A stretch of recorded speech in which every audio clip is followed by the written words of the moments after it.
Hi everybody, Hassan here from RE Exam Buddy, and in today's video we are going to do an RE5 mock exam together.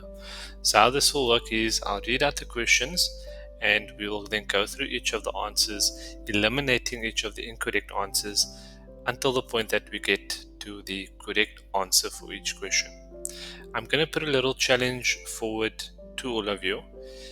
If you like this video, please hit the like button, and if we can get at least 50 likes for this video within the next week, then I'll make a more comprehensive version of this video sometime next week. So let's try and hit that target. Like I said, 50 likes for this week, and I'll make another version of this video next week.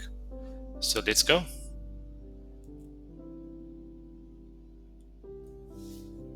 Question number 1. What action can the FSP take if an FSP fails to comply with an undesirable practice notice? Option A. Issue a directive to stop the practice. Option B. Fine the FSP under the Companies Act. Option C. Enforce penalties under the Protection of Funds Act. And then lastly, option D. Revoke the FSP's license immediately without notice. So let's go through each of the answers. Option A. Issue a directive to stop the practice. This is correct, however, only partially.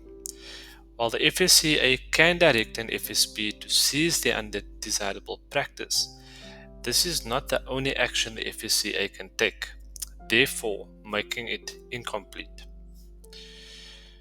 Option B. Fine the FSP under the Companies Act.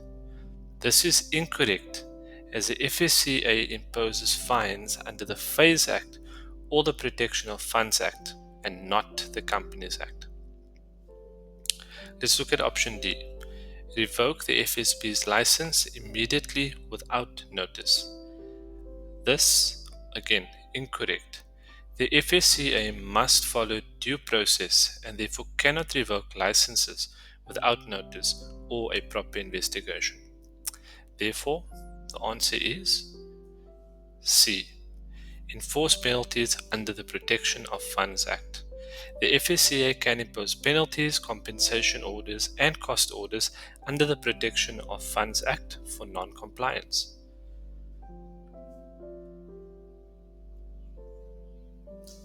Let's look at the next question. What is required before the FSCA can declare a business practice undesirable? Option A. Immediate suspension of the practice. Option B. Approval from the Enforcement Committee. Option C. A published notice allowing public representation. Or, lastly, option D. A directive issued under the Promotion of Administration Justice Act. So let's go through each of the options in more detail. Option A. Immediate suspension of the practice.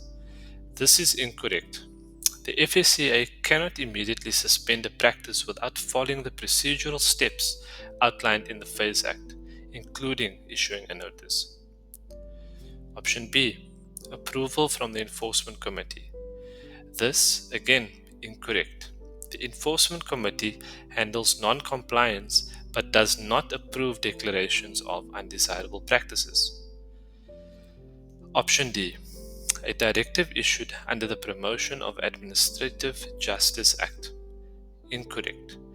While directives may relate to ensuring compliance, they are not a prerequisite for declaring a practice undesirable.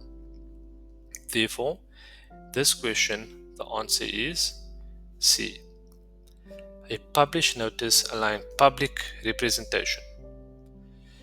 The FSCA must publish a notice of intent in the Government Gazette and allow 21 days for public representation before making such a declaration. Let's go on to the next question. What must a business rescue practitioner obtain before conducting new business for an FSP? Option A. Approval from the FSCA. Option B. Permission from the court. Option C, consent from the advisory committee. Or option D, enforcement from affected clients. So let's go through each option. Option A, approval from the FSCA. This is incorrect. While the FSCA oversees business rescue processes and approves certain actions, permission to conduct new business must specifically come from the court. Let's look at C, consent from the advisory committee. This is again incorrect. The advisory committee is consulted for other FSCA matters but does not play a role in approving business activities during rescue proceedings. Option D, endorsement from affected clients. Again, this is incorrect. Clients are stakeholders in the process, but their endorsement is not legally required for conducting new business. Therefore, the answer is B. Under the Companies Act, the business rescue practitioner must secure court approval before initiating any new business activities for the FSP.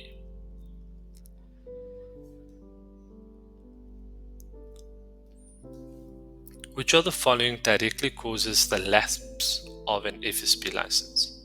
A. Final sequestration of the sole proprietor.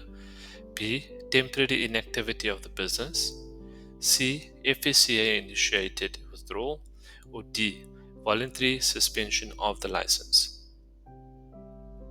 Let's look at each of the options. Let's start with B. Temporary inactivity of the business. This is incorrect.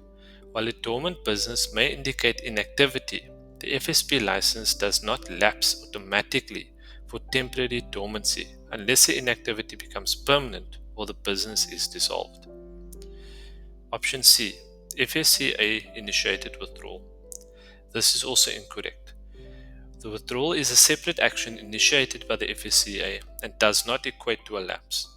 Withdrawal follows acts or omissions by the FSP and is not automatic, like a lapse caused by certain events.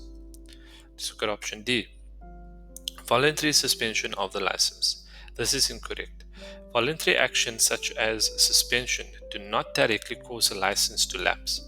Lapsing is tied to a final and irreversible event, where suspension can allow for potential reinstatement. Therefore, the answer is A.